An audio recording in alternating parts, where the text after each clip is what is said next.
নমস্কার বন্ধুরা, পুষ্পর রান্নাঘরে তোমাদের সবাইকে স্বাগতম। আজকে চলে এসেছি, দেখো আমি আলুর চিপস কীভাবে ভাজি সেটাই রেসিপি তোমাদের কাছে শেয়ার করলাম।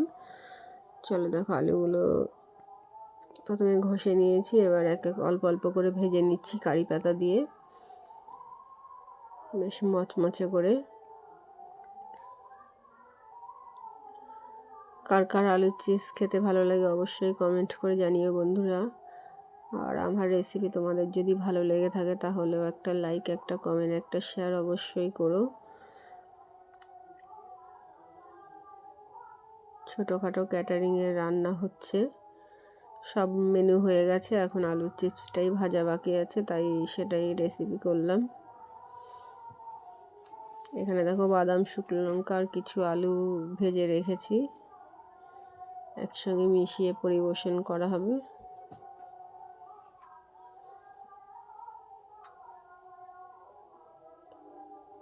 চলো একটু উল্টে পাল্টে দিই।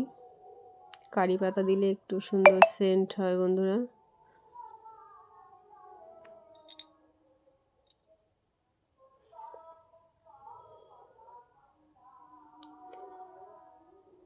চলো প্রায় হয়ে গেছে, এবার তুলে নেব।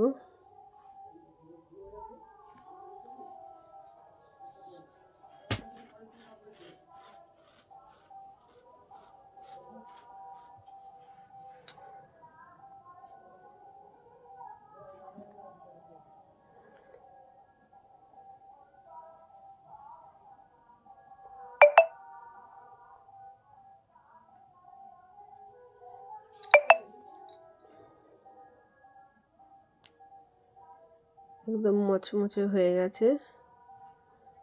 চলো এবার তুলে নিই, এক জায়গায় গুছিয়ে নিয়ে।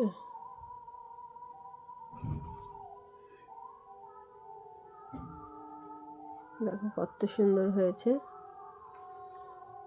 ভালো করে তেলটা ঝরিয়ে নিলাম। কেমন লাগলো আমার রেসিপিটা অবশ্যই জানিও বন্ধুরা। ভালো লাগলে লাইক, কমেন্ট, শেয়ার